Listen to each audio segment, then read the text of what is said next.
talk. Can you hear me? Yeah, you can. All right. Look. First, energy. Energy. Thank you for the strawberries and champagne. Niggas just don't get spoiled like that all the time. You know? Let's hear the energy and the strawberries and champagne. Anyway, you guys are glad. And that's what we're I've enjoyed it. My name is J.W. Urban OG, Johnny White. I think I decided to tell a story tonight in honor of Black History Month. Can you imagine an August balmy day in the South? And chatter is abound. You feel it, you don't know what it's all about, you don't know why it's happening, but there's a lot of engagement. My brothers and I lived with my grandmother when I was about 4 years old. I'm the oldest of four. And I could hear the noise, I could hear the adults talking, but I could not understand what the chatter was all about. I see my grandmother and my grandfather engaging like I've never seen them engage before in conversation. They leave. They start to walk out to the car. And like any 4-year-old, I want to go. I want to take a ride. I want to sit in the back seat. I want to feel the wind in my fingers and in my face. Like most kids, wanting to go just for the joy of the ride. So my grandmother was like, no, you can't go, you can't go, you can't go. And my grandfather, thinking back, wanted me to take part in this experience. He said, come on, you can go. I hopped in the back seat as the car pulled off, and I'm thinking, oh man, just the joy of being with my grandparents and sitting in the back seat of the car and anticipating all the landscape changes and moving and hearing the radio going, and it was solely news. I couldn't make out what the news was all about or what the excitement was all about. But my grandparents were truly excited about taking this ride. And we in Birmingham, Alabama.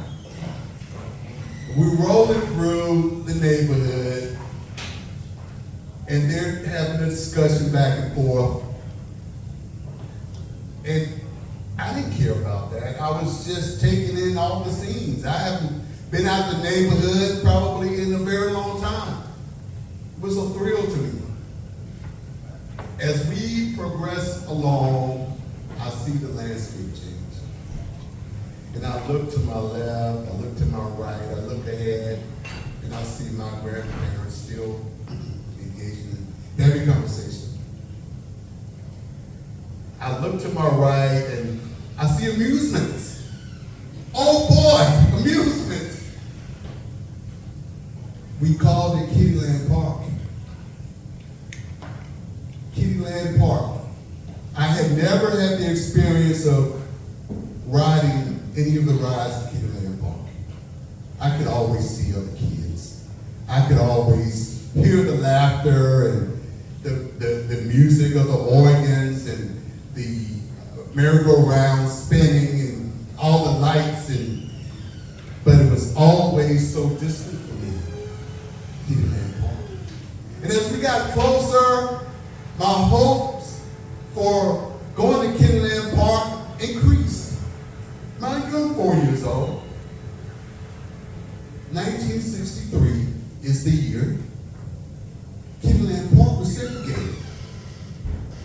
Black kids were not allowed in Kiddie Park. We could watch the other kids as they rode the swings and the merry-go-rounds amusements. But I didn't know at that time what the restrictions were. This was a reflection later in life that I had come to know that it was off limits. But my grandparents pulled into the parking lot of Kiddie Park. And my excitement was so overwhelming I could hardly contain myself. But they drove past the merry-go-rounds. They drove past the carousels. They drove past the lights and the banners and all the things that makes amusement park happy. They drove to the building in the back. The building in the back of the parking lot.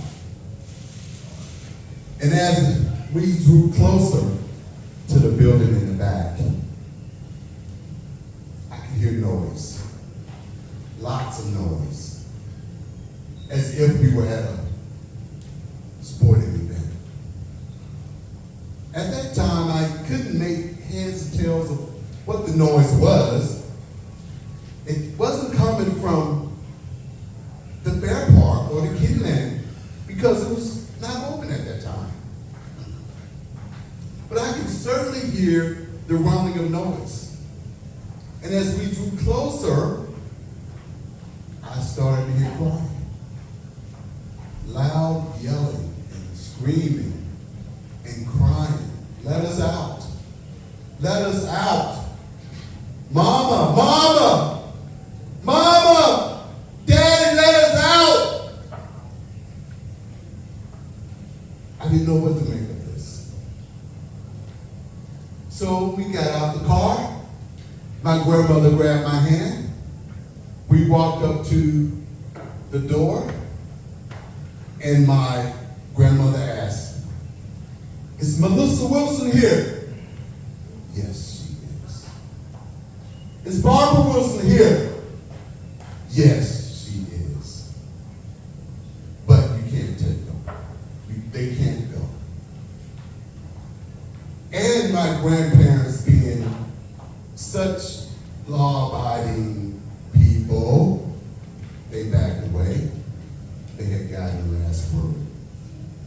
And I could hear screaming from the third floor of this building, "Mama! Mama, get us out! Daddy, please get us out!" There was nothing they could do. Why were they there, you ask? All the kids from Birmingham, they had chosen that day to march with Martin Luther King in the March of Birmingham. They were the true foot soldiers. And this is a story that has stuck with me my entire adult life. My life was shaped because of their cries. My life was shaped because of their courage. My life was shaped because they had the audacity to seek freedom.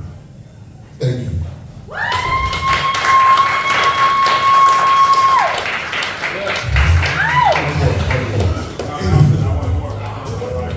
Oh, yeah. You can find me on JW Urban OG. That's my website.com. And I have an original line of shirts and street gear, which I created. You won't find these on Temu, okay? Okay. All right. You know they're copying designs. It's okay though. Well, Copyright. I got it. You're right. And next time you take 10 minutes or no, you gonna cut you off.